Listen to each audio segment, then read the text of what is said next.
Je suis vraiment tombé amoureux du poste de gardien de but. J'ai toujours voulu faire ça.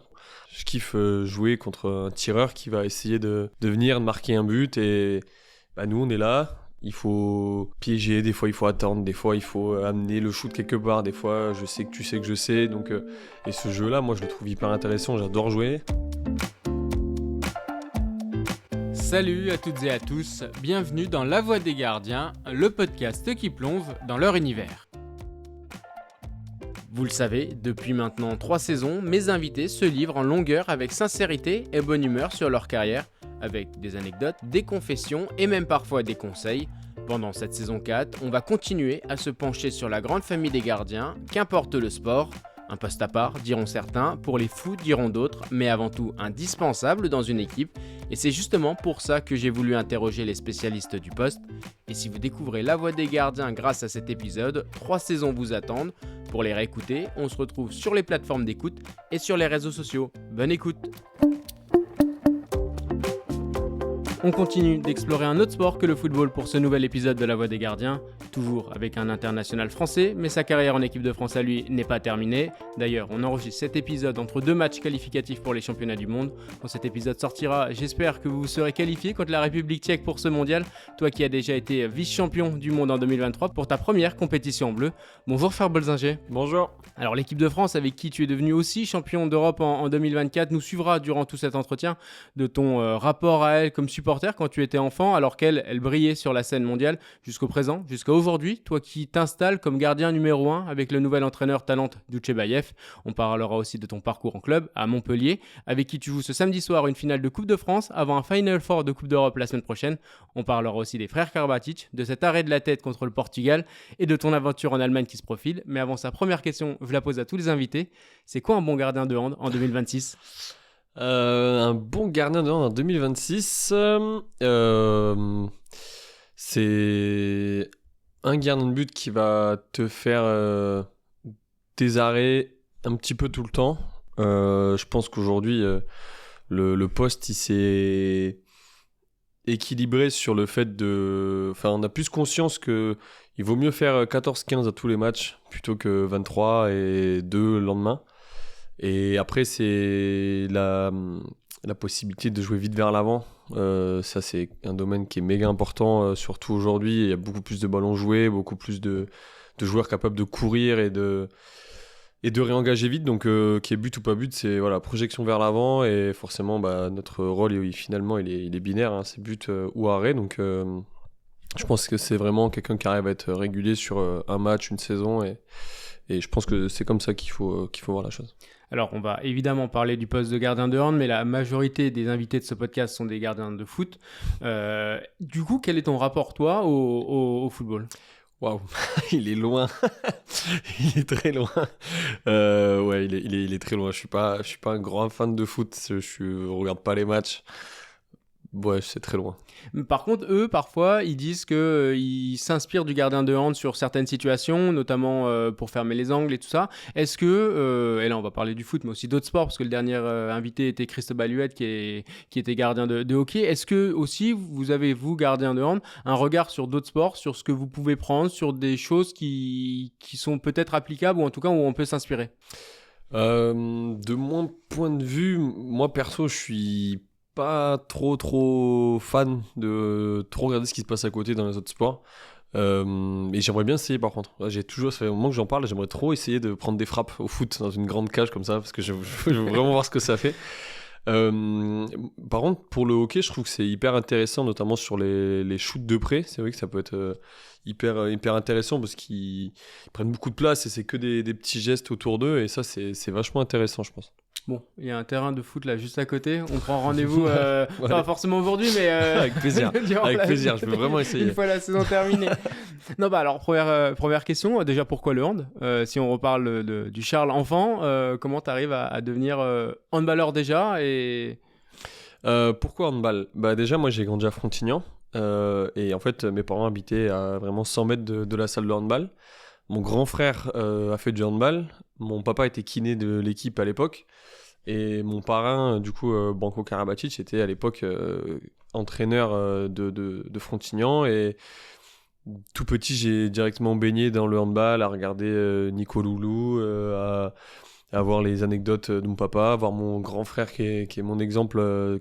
Et du coup, je voulais faire comme lui, comme Branco qui était gardien de but en plus. Donc, directement, j'ai été baigné par ce sport-là. Et ça a été par contre une histoire d'amour qui a commencé dès le début. Mes parents ont essayé de me mettre à autre chose. Ça n'a pas été très fluctuant. J'ai fait du foot pourtant. Mais ouais, c'est comme ça que je suis rentré dedans. Et après, qu'est-ce qui t'a plu? À partir du moment où t'étais handballeur, c'était quoi? Je suis vraiment tombé amoureux du poste de gardien de but. J'ai toujours voulu faire ça, toujours.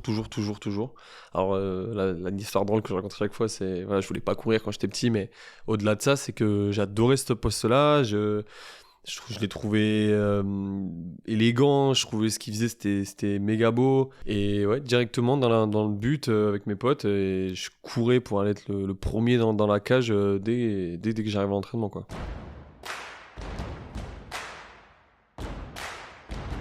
On va tout de suite passer à la question mystère d'une personne que tu connais très bien. C'est en lien avec ça, d'habitude elle arrive un peu plus tard dans l'entretien, mais là c'est vraiment en lien. Je vais te laisser l'écouter et après je te laisserai répondre. Je pense que tu reconnaîtras la voix. Salut Charlie, j'espère que tu vas bien.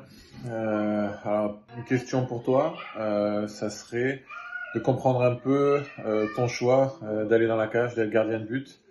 Donc je serais curieux que tu nous amènes un peu aux origines et aux raisons qui t'ont fait choisir ce poste. Et si à un moment donné tu t'es posé la question de peut-être être sur le champ. Enfin voilà, voilà ma question pour toi. Allez, bisous. Génial. Question de Lucas Karabatic du coup. Question assez intéressante. À l'époque, en moins de 12, on me laissait pas faire les 3 mi-temps dans le but, ce qui m'énervait assez. Et du coup, on m'a mis sur le terrain. Enfin, on a essayé de me mettre sur le terrain. C'était vraiment pas très très bon. J'étais déjà assez grand par rapport aux autres. J'avais du mal un peu à avoir la conception de mon corps. C'est-à-dire courir, c'était compliqué. Courir avec la balle, c'était encore plus compliqué. Et pourquoi ce poste-là? Comme je l'ai dit, mon grand frère était gardien de but. Branco était gardien de but. Et je sais pas, j'étais vraiment... C'était mes idoles. Tous les gardiens étaient mes idoles. Je pouvais regarder... Je passais des samedis entiers à la salle de Ferrari à Frontignan à regarder tous les matchs de toutes les équipes de moins de 14 à la N3 le soir à l'époque. Le week-end, je regardais des best-of de gardiens de but sur YouTube. Enfin, j'étais matrixé par ce poste-là et je voulais être le gardien de mon équipe. Et c'était un amour fou, quoi. Et alors, avec le recul maintenant, parce que donc ça, c'est ce qui t'amène vers le poste de gardien, c'est ce qui t'inspire et ce qui t'amène vers le poste de gardien. Mais une fois qu'on est gardien, et j'ai envie de dire peut-être encore un peu plus souvent, faut y rester après les shoots, après les buts encaissés, après peut-être même des ballons dans la tête ou en tout cas des ballons qui font mal. Mais alors du coup, qu'est-ce qui te maintient gardien de but après ça, même dans les années après, mais qu'est-ce qui te fait rester gardien? Qu'est-ce qui me fait rester gardien? En fait, c'est vraiment le plaisir de jouer. Moi, c'est le jeu, en fait. Je kiffe jouer contre un tireur qui va essayer de venir marquer un but. Et nous, on est là. Il faut piéger. Des fois, il faut attendre. Des fois, il faut amener le shoot quelque part. Des fois, je sais que tu sais que je sais. Donc, et ce jeu-là, moi, je le trouve hyper intéressant. J'adore jouer. Je déteste perdre. Et du coup, c'est vraiment, moi, ce qui m'anime, c'est vraiment le jeu et le plaisir d'être sur le terrain, quoi. Alors là, c'était une question de Lucas Karabatic. Tu l'as dit, et vous avez un rapport parce que voilà, leur papa était ton parrain. Et en fouillant un peu ton Instagram, j'ai trouvé une photo de toi enfant avec eux. Et quand tu arrives en équipe de France, il y a eu la même photo qui a été refaite. Mais du coup, quel était toi ce lien du coup avec les deux? C'était vraiment, comme beaucoup de personnes qui les ont suivis à ce moment-là, c'était forcément des exemples pour moi, parce que j'avais les petites histoires de quand ils étaient petits, de comment ils se comportaient l'été, comment ils se comportaient pendant les vacances, comment ils se comportaient à l'école. Et du coup, c'était vraiment 2 idoles et c'était 2 exemples à suivre parce que petits, on les voyait briller et donc ok, c'est ça le chemin, alors je ferme les yeux et j'y vais, quoi.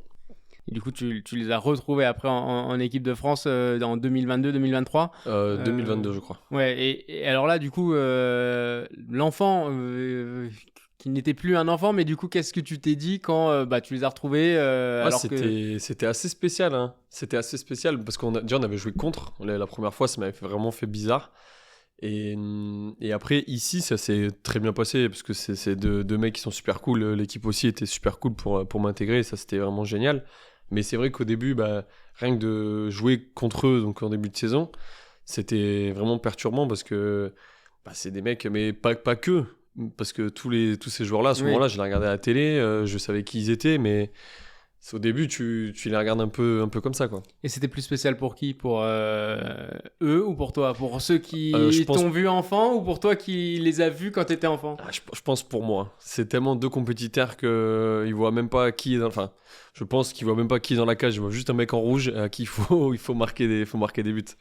On va parler un peu plus maintenant du poste de gardien. Alors, j'ai reçu à ce micro des gardiens avec des tempéraments très différents, que ce soit Thierry Omeyer, Atadou Sakho ou Vincent Gérard et Laura Gloser.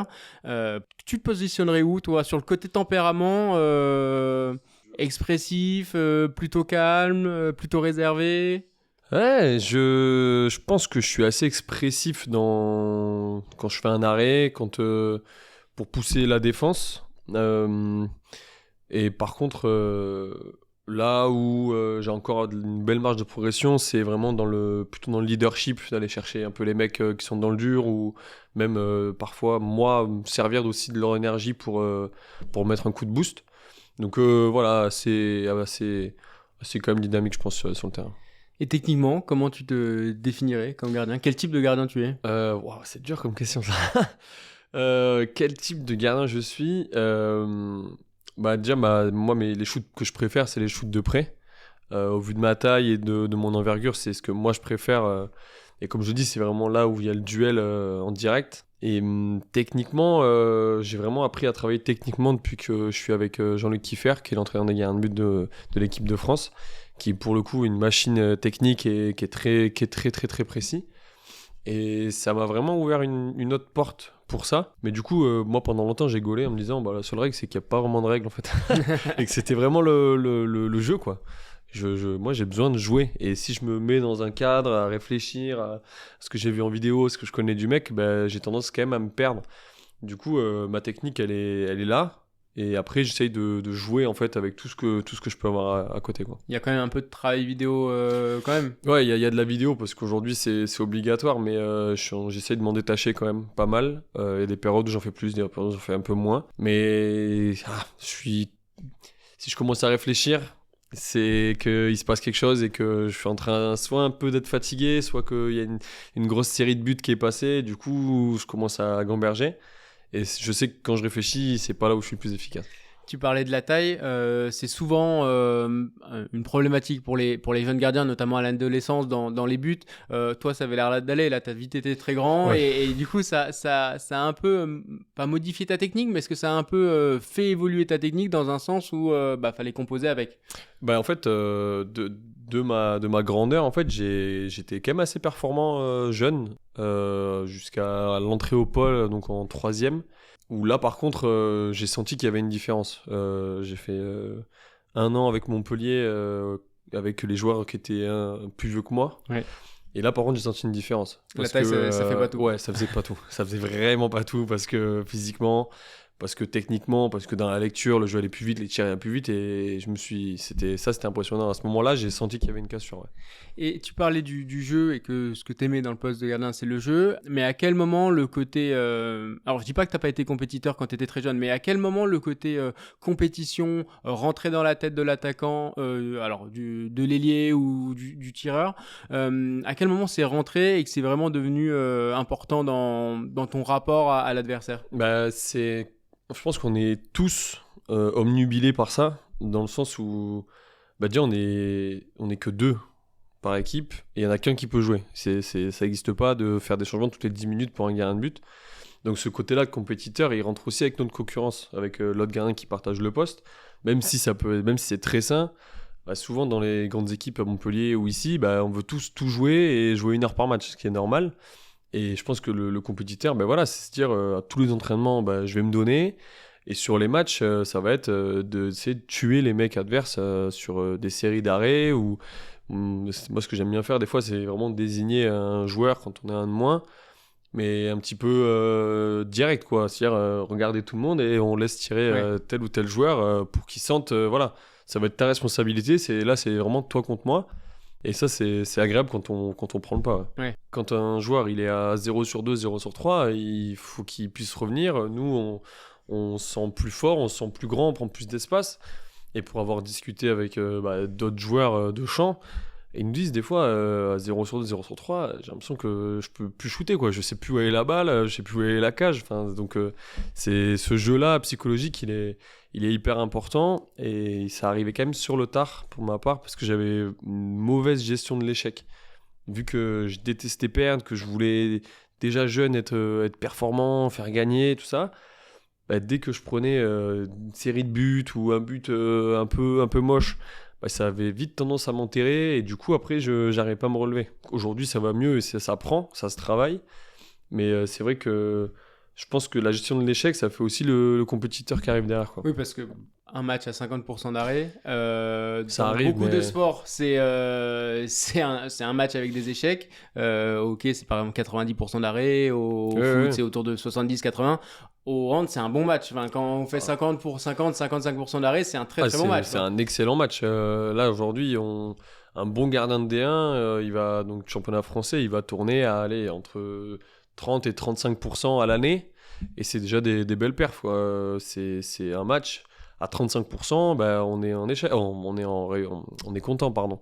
Mais ça veut dire que le reste du temps, bah, on est en échec, on a pris des buts. Ouais. Donc faut réussir à prendre du recul sur ça et vraiment la gestion des émotions sur ce poste-là, il est hyper important.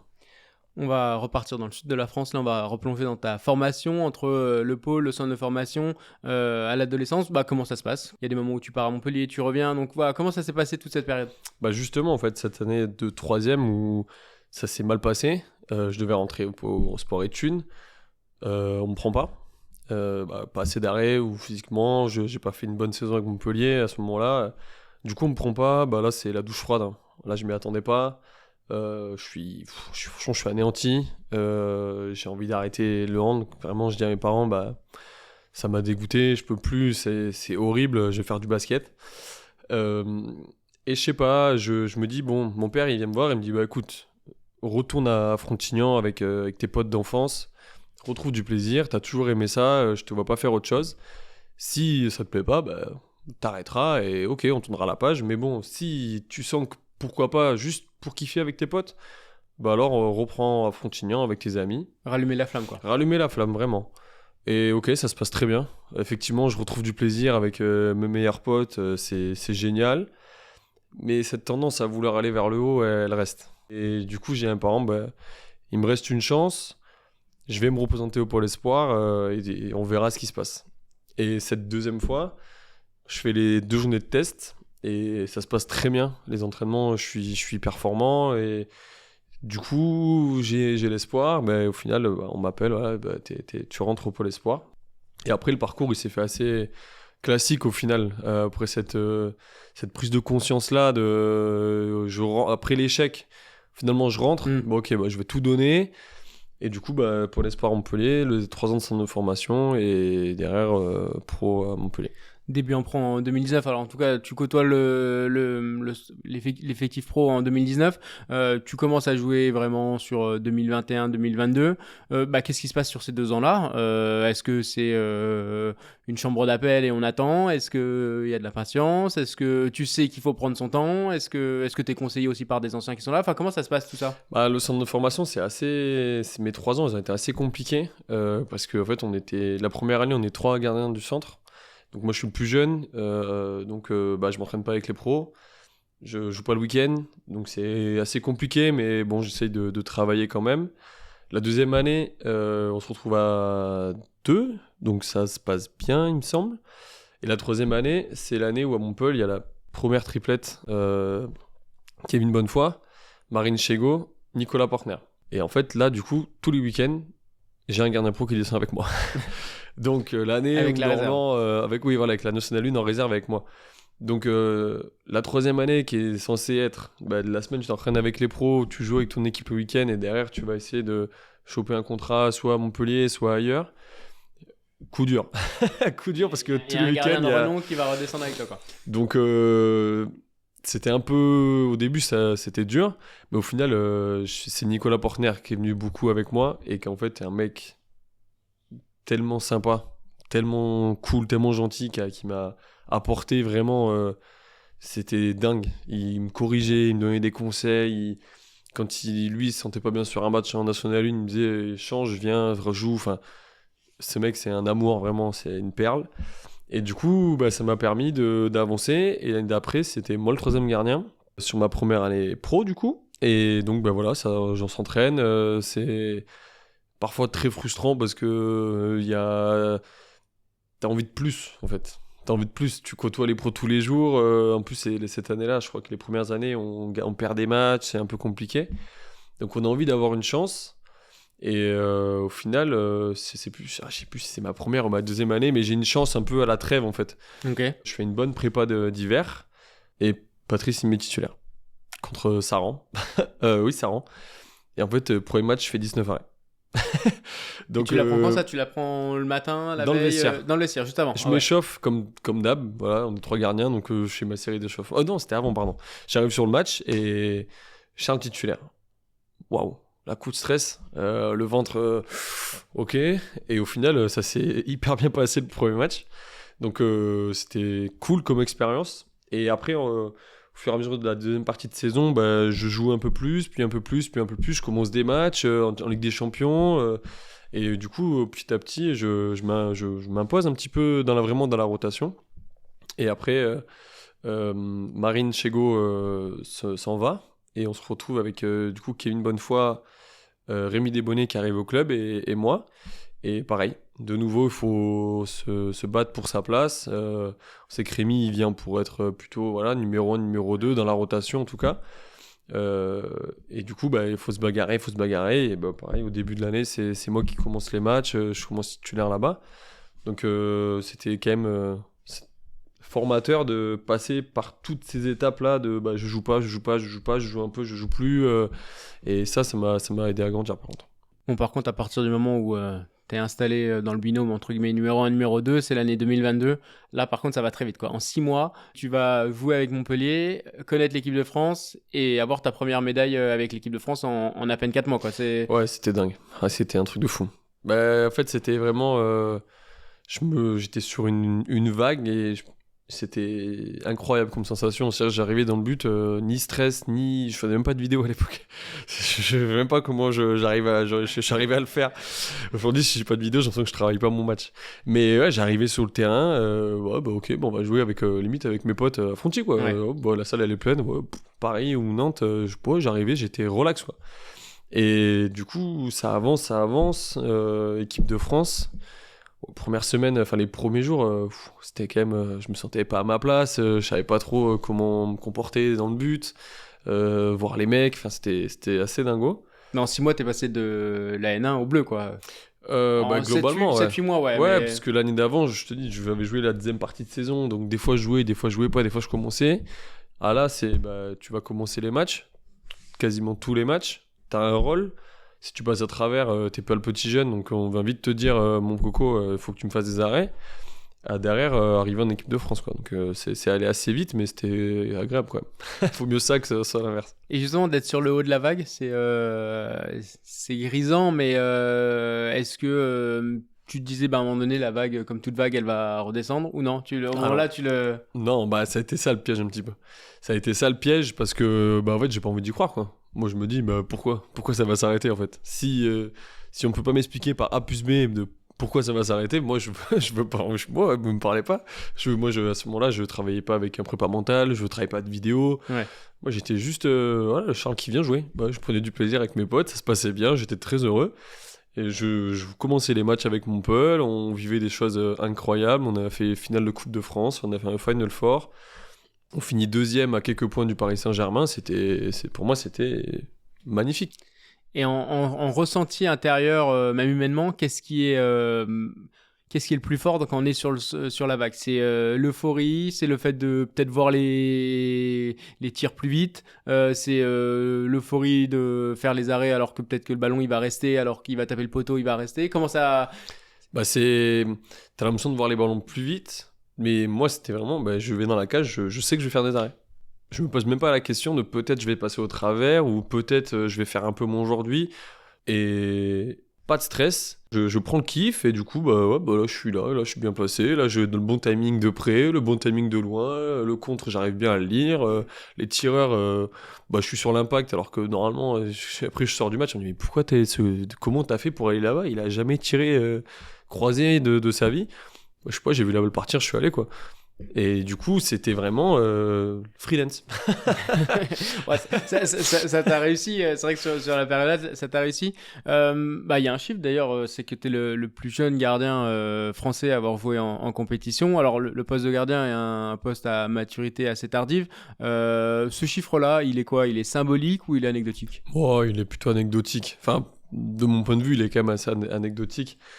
Cette compétition-là, elle a été très. Je pense qu'elle a été quand même importante parce que c'est la première et l'équipe est allée jusqu'en finale. Et en fait, j'avais pas vraiment de rôle sur cette compétition-là. J'étais vraiment là pour voir ce qui se passait, comment les mecs ils se comportaient, comment on préparait un match, comment Vincent et Rémi préparaient les matchs, comment on travaillait avec Jean-Luc pour aller vraiment chercher plus tard le haut niveau, quoi, le très très haut niveau qui est l'équipe de France. Donc cette compète-là, elle a été hyper intéressante, vraiment de ce point de vue un peu social par rapport au groupe aussi, parce que les mecs, au début, c'est quoi ce jeune chauve de 20 ans là, qu'est-ce qui fait 3 arrêts et pendant 6 mois il est avec nous, quoi. Donc c'était frustrant malgré tout, parce que on a envie d'être sur le terrain, j'avais envie d'être sur le terrain, mais c'était méga intéressant. Et alors, est-ce que quand tu reviens en club, le statut il a tout de suite changé? Est-ce que t'es plus le jeune à partir du moment où alors t'as une médaille, mais surtout t'as été sélectionné en équipe de France? Alors moi j'ai du mal avec ça, la médaille par exemple, elle est chez moi. Mais si tu me demandes demain, je ne vais pas te dire que je suis vice-champion du monde parce que c'est moi, hein, mais d'un point de vue légitimité, je me sens pas légitime de dire que j'ai gagné une médaille. Le groupe a gagné une médaille, j'étais sur le banc, j'étais en tribune, j'ai poussé, j'ai travaillé les matchs, j'ai tout donné à l'entraînement, mais c'est eux qui ont fait le travail, quoi. Mais la première année, ça allait parce que vu que je faisais quand même des arrêts jusqu'au bout, même si vers la fin ça commençait déjà un peu à chuter, ça allait. Ce qui s'est passé, c'est la deuxième année où là j'ai repris la vague mais dans l'autre sens, et là ça a été compliqué. Là le statut il avait changé parce que j'avais prolongé avec Montpellier à ce moment-là, et du coup les attentes elles étaient ou au même niveau qu'au début de l'année d'avant, voire encore plus haut. Et là ça a été compliqué parce que dans ma tête je m'attendais pas à ce que ça soit compliqué. Ouais. Et là, par contre, j'ai pris une rafale qui m'a fait mal pendant quasi toute la saison. Ça a été vraiment très, très dur. Et qu'est-ce qui était le plus compliqué, du coup? J'arrive à la prépa. La prépa, elle commence, ça se passe plutôt bien. On fait, au bout de 2 ou 3 semaines de prépa, on part faire un tournoi en Bosnie. Et là, je me mets dans le but. J'arrive plus à faire un arrêt. J'ai plus de repères. Je prends pas de plaisir. Je me demande qu'est-ce que je fais là. Chaque but c'est un échec, c'est limite je me flagelle le dos. Qu'est-ce qui se passe? Ouais. Qu'est-ce qui se passe? Je sens qu'il y a un truc qui va m'arriver et c'est que le début. Et en fait la saison elle commence, je joue moins parce que je suis moins performant à l'entraînement, c'est ce qui est normal, hein. Mais du coup je joue moins, faut que j'essaie de faire encore plus, sauf que je m'en sors pas. Je commence à réfléchir, je m'en sors toujours pas.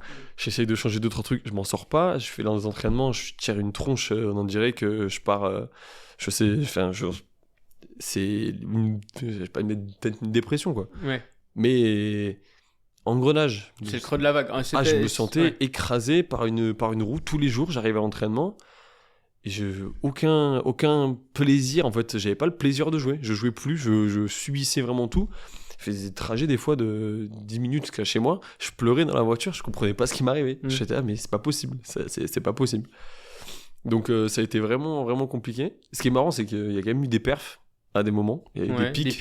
Il y a eu des pics C'est quoi, c'est l'orgueil, je pourrais pas te l'expliquer, parce que malgré tout, il y avait quand même, j'ai pas lâché. Alors il y a des moments où j'ai lâché, clairement, je m'entraînais vraiment pas bien, je tirais vraiment une tronche horrible dans le groupe, c'était pas bien comment je me comportais, mais je le contrôlais pas en fait. Je me voyais faire, mais j'arrivais vraiment pas à me corriger.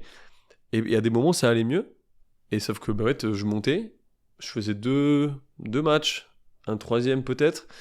Et celui d'après, si je passais à travers, je repartais pour 2 mois de galère, quoi.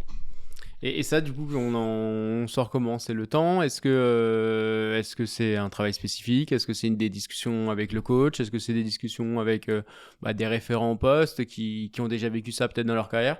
J'ai eu une discussion à un moment donné avec Vincent Gérard à la fin d'un stage en équipe de France, justement, où je suis allé le voir en disant écoute, je suis au bout là, je sais pas ce qui se passe. Et du coup, il m'a expliqué voilà, t'as vécu quelque chose de fort et qui est pas normal entre guillemets. Là le travail il commence en fait.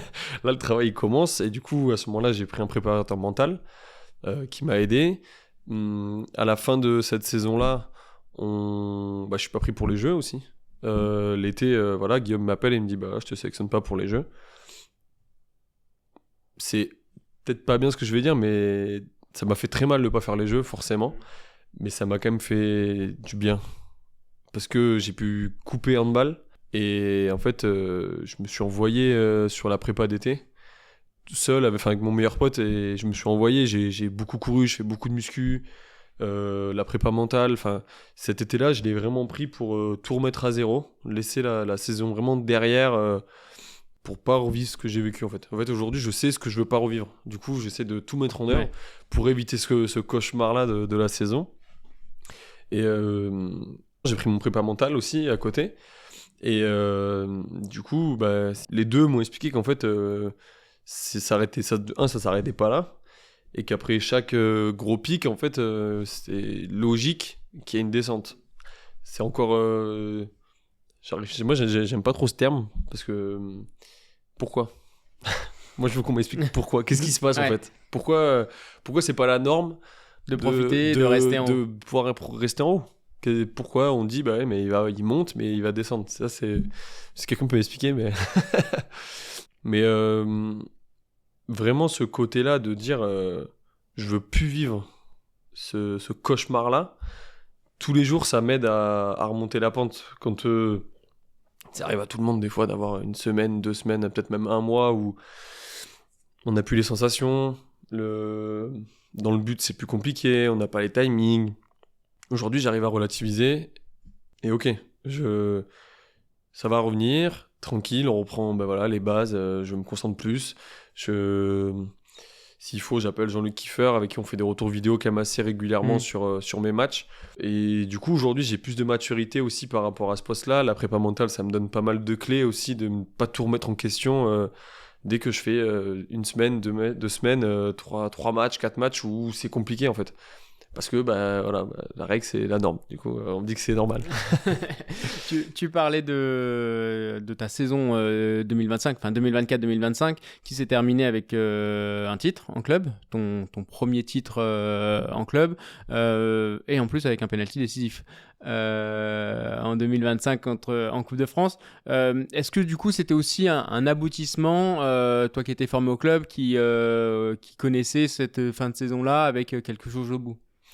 Ça a été vraiment une saison déterminante pour moi, vu l'enfer, vraiment j'insiste, mais c'était vraiment l'enfer la saison d'avant. Et c'est vrai qu'il y a aussi ce changement de coach. Alors Patrice est un immense coach, c'est lui qui m'a formé. Merci à vie pour tout ce qu'il a. Patrice Canaillé a vraiment.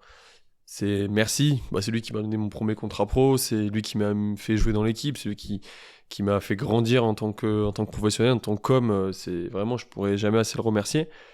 Mais c'était vraiment dur. Tous les jours. Et c'est vrai que Eric, c'est un management assez différent qui fait que j'ai aussi pu souffler au quotidien à des moments où c'était un peu plus dur, où il y avait moins ce côté... Patrice, c'était vraiment le travail, la guerre tous les jours. Et c'est comme ça qu'il a gagné aussi des titres. Et c'était à nous de nous adapter. Et c'est la deuxième année, j'arrivais pas en fait. Et j'arrivais pas. Et lui, en fait, il n'y a pas de... Si t'es un peu fatigué, fais un peu moins. Ça n'existe pas. C'est tous les jours, on doit s'entraîner. Et le travail, ça passe avant tout. Et une autre vision quand même, Eric, elle m'a fait aussi du bien, ce qui fait que sur la saison, j'ai pu aussi reprendre un peu d'air, prendre aussi confiance en moi, retrouver du temps de jeu, retrouver des responsabilités aussi. Et du coup, voilà, cette Coupe de France, c'était hyper importante pour nous, au vu de l'équipe, parce que le groupe avait peu changé. On avait vécu avec Patrice des choses très fortes, mais aussi des grosses déceptions. Le match retour à Kiel, où on gagne de 9 chez nous, on perd de 10 là-bas, ça a été vraiment très très dur aussi. Et voilà, ce groupe-là, il a gagné un titre avec Montpellier. Montpellier n'avait pas gagné de titre depuis 2018. Et ça, c'était vraiment magique parce que on a souffert ensemble, on a travaillé ensemble, on a fait des fois les cons ensemble, pardon. Non, ça passe. Mais ce groupe-là, il a été récompensé, quoi. Au-delà du titre, au-delà de la Coupe de France, on a gagné quelque chose ensemble. Vraiment, c'était une fratrie, on était vraiment tous potes. Le groupe était vraiment dingue et c'était limite, c'est plus le chemin pour arriver à ce titre-là qui moi, me reste aujourd'hui plus que la médaille et le titre en lui-même. Question plus actuelle, parce que cet épisode sera diffusé au matin de votre finale de Coupe de France 2026 contre Nantes. Voilà, il y a encore une finale à Paris. Alors, tu as déjà gagné, mais comment vous l'abordez en club? Au niveau du club, on l'aborde avec beaucoup de sérieux, beaucoup d'envie. On a forcément envie de la gagner. Clairement, quand on joue une finale à Bercy, on a les supporters qui vont venir, la salle va être pleine. Ça va être vraiment un beau combat. On l'a fait l'année dernière. On a envie de continuer à gagner avec Montpellier. On a gagné un titre l'année dernière. On peut en gagner encore 2 cette année. Donc c'est l'objectif, l'un des objectifs majeurs de l'année. Autre échéance de fin de saison, le Final Four de Coupe d'Europe en Allemagne. Pareil, question, mais alors là, il y a peut-être aussi un côté, pas forcément de découverte, mais c'est un trophée que vous avez jamais gagné. Tu parlais de cette déception face à Kiel. Là aussi, en plus, c'est face à 3 clubs allemands. Vous êtes le seul club représentant français. Il y a aussi cette image-là. Ouais, on prend les mêmes et on recommence, pour le coup, avec la même demi-finale en plus contre Kiel. Je pense que dans l'histoire collective, la compète, on la connaît, le Final Four, on le connaît, on sait un petit peu l'ambiance qu'il va y avoir. Les supporters allemands étaient vraiment en nombre l'année dernière et ça a fait du bruit. Maintenant, en fait, je pense qu'il ne faut pas qu'on réfléchisse à vraiment, on joue des Allemands, oui d'accord. Maintenant, sur le terrain, voilà, il y a 1 heure pour passer en finale, 1 heure pour gagner le titre. Peu importe ce qui va se passer en demi-finale, prolongation, penalty, fatigue ou pas, le lendemain, il faut qu'on arrive à fond pour essayer de prendre le titre. Et ça va commencer d'abord par cette demi-finale contre Kiel, qui nous a battu 2 fois déjà cette année. Donc ça va être une belle bagarre aussi. On va passer maintenant à l'équipe de France. Avant ça, une petite rubrique. C'est la rubrique Sur le champ. Alors là, tu es entraîneur d'une équipe de handball. Tu dois choisir 5 gardiens que tu dois mettre sur le champ devant toi. Qui tu choisis? Sur le champ devant moi? Ouais. Oh waouh. Waouh, c'est méga dur comme. Je vais mettre. Waouh, c'est super dur comme. Je pense que demi-centre, je mets Vincent Gérard. Il a une belle connaissance du handball. Il connaît vraiment, il connaît les joueurs, il sent vraiment le jeu. Waouh, c'est méga dur. Arrière gauche, je mets Andreas Wolf, qui est un monstre physique, qui est très grand, qui est vraiment dur physiquement et qui est capable de faire des longues passes, donc il doit faire des gros shoots par-dessus. Et les gauches, je mets Rémi Desbonnets, parce que ça court vite, ça tire fort, ça peut relancer. Après, c'est méga dur. Il en reste 2. 2? Tu peux te mettre dedans si tu veux. Ouais, moi, je me mets dedans, mais pour tirer les pénaux. moi, je suis tireur de pénaux. Ça, c'est bon. Et après, en dernier... je vais mettre tir au meilleur, quoi, ouais. Tir au meilleur capitaine. Comme ça, voilà, détermination, travail, exemplarité, compétiteur. Ça va mettre l'équipe en feu, ça. Justement, tu as parlé de Thierry Meyer et de Vincent Gérard. Ils ont parlé à ce micro dans les épisodes dans lesquels je les ai reçus de cette dynastie du handball français, de cette domination pendant près de 20 ans. Là, je vais te poser la même question, mais toi, parce que du coup, tu n'es plus de la même génération, toi, tu l'as vécu en tant que supporter, comme enfant. Quel était ton regard, toi, quand tu les voyais, que tu pratiquais le hand en tant que supporter? Ah, c'était deux idoles. Titi, il m'a fait rêver. Vincent, il m'a fait rêver aussi. C'était les grandes années des Bleus. J'étais collé à ma télé dès qu'il y avait un match de l'équipe de France, peu importe le match, peu importe la compète. J'étais tellement fasciné par ce poste de gardien de but que, au-delà des matchs, je regardais Vincent Gérard et Thierry Meyer, les best-of YouTube. Je pense que je les connais encore par cœur, quoi. Et donc j'essayais, plus jeune, de reproduire ce qu'ils faisaient à l'entraînement, de essayer de comprendre un petit peu. Puis plus vieux, vraiment analyser, la technique, le placement. Après, on entend pardon, les histoires de comment ils se comportent, comment ils préparent les matchs, comment ils travaillent. Vincent, j'ai eu la chance aussi de le côtoyer un petit peu à Montpellier. Quelques séances, les matchs. Pendant les matchs, je n'ai pas juste en tant que spectateur. Ouais. J'ai essayé de comprendre un petit peu comment il fonctionnait.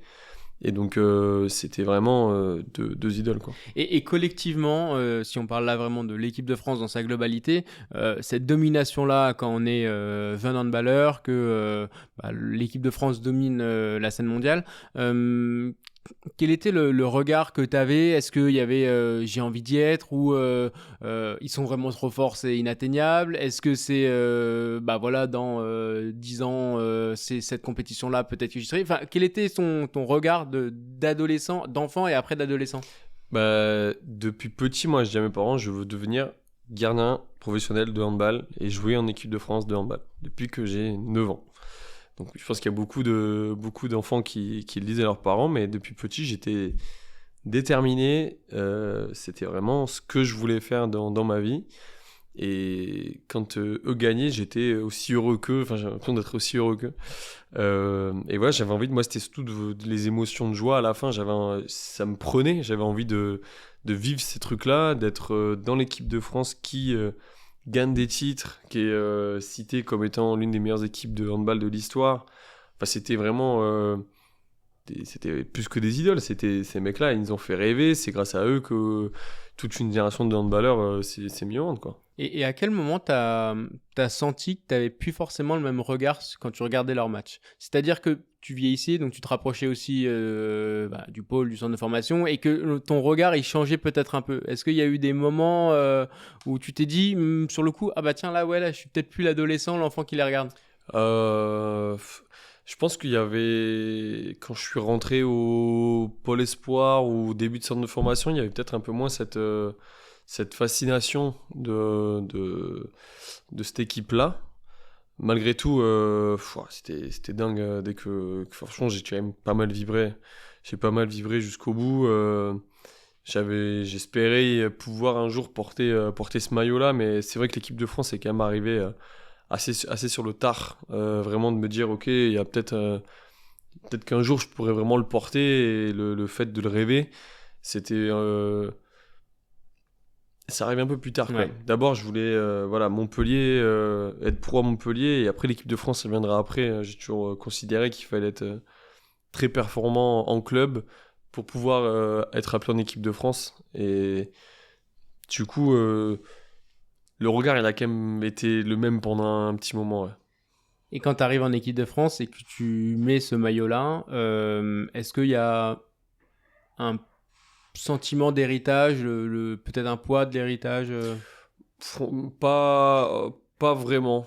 Pas vraiment, parce que les premières compétitions, j'ai pas vraiment un grand rôle dans ces compétitions-là. Je suis beaucoup en tribune.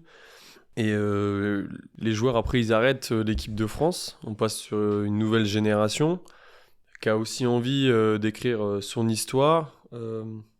Des nouveaux joueurs qui ont des nouvelles responsabilités. Et du coup, ce truc-là de l'héritage, forcément, c'est une petite pression.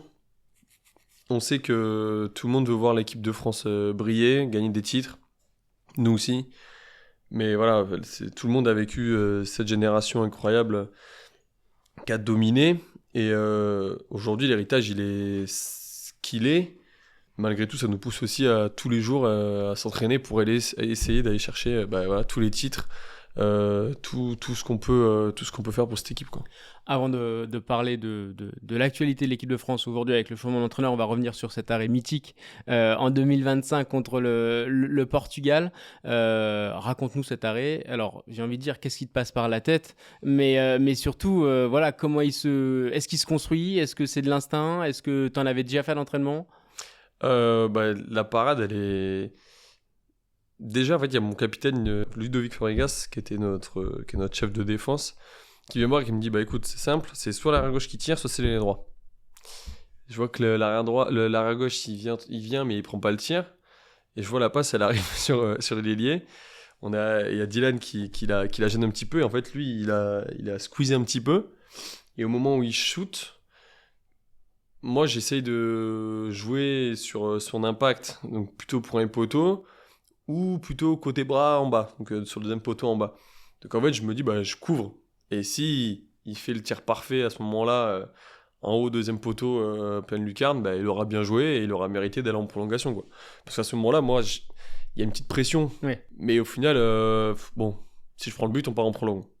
Ok, c'est contraignant, mais ça va. C'est pas comme s'il y a égalité et que c'est l'action de la victoire. Exactement. Et en fait, du coup, elle vient vraiment instinctivement. Je sens la balle passer. Et du coup, je mets tout ce que je peux à ce moment-là pour arrêter la balle. Mais alors, cette action, elle passe à la première. La réaction, elle serait venue aussi directement, quoi. Et ce qui m'a le plus marqué, quand j'ai fait un petit peu le bilan de la compète et de ce match-là, qui pour moi a été vraiment un levier pour la suite, qui m'a donné confiance, vraiment, ça m'a fait changer aussi la mentalité, que ce soit en club ou en équipe de France. Il y a un temps mort avant, le Portugais pose un temps mort. Et Jean-Luc, l'entraîneur gardien de but, il me dit, joue comme tu veux, fais-toi confiance et vraiment libère-toi, mais vraiment joue comme tu veux. Pas de règles. Et comme je t'ai dit tout à l'heure, moi, depuis que je suis minot, c'était... la seule règle, c'est qu'il n'y a pas de règles. Et en fait, cette parade-là, esthétiquement, elle est pas dingo. Sur la construction, elle est pas dingo. Techniquement, ok, il faut y arriver à le faire un petit peu comme ça, mais les bras, ils sont un peu en arrière. Si je la prends, vraiment, si je la décrypte, faut pas la montrer en école de hand. Hein. Faut pas la montrer. Ou alors, faut vraiment être précis. Mais c'est comme ça qu'elle vient, quoi. À ce moment-là, avec la pression du match, la fatigue, tout ça, c'est comme ça qu'elle vient et c'est comme ça que je fais l'arrêt. Et ça m'a permis aussi de me dire, en fait, là, j'ai joué, quoi. Là, j'ai repris du kiff à jouer comme je l'entends, dans mon cadre, mais là, je me suis régalé tout seul. L'équipe de France, aujourd'hui, nouvel entraîneur. Alors déjà, est-ce qu'il est venu aussi avec des demandes différentes sur le poste? Vous l'avez déjà côtoyé sur un premier stage, là on est sur un deuxième stage. Voilà, comment se passe cette nouvelle ère en équipe de France? Ça se passe très bien, on travaille très bien. Je pense qu'il a une direction, il sait où il veut nous emmener et on est prêt à le suivre, quoi. On est prêt à le suivre, lui fait tout, il met tout en œuvre pour qu'on puisse avancer dans la direction qu'il veut. Quand il est content, il nous le dit.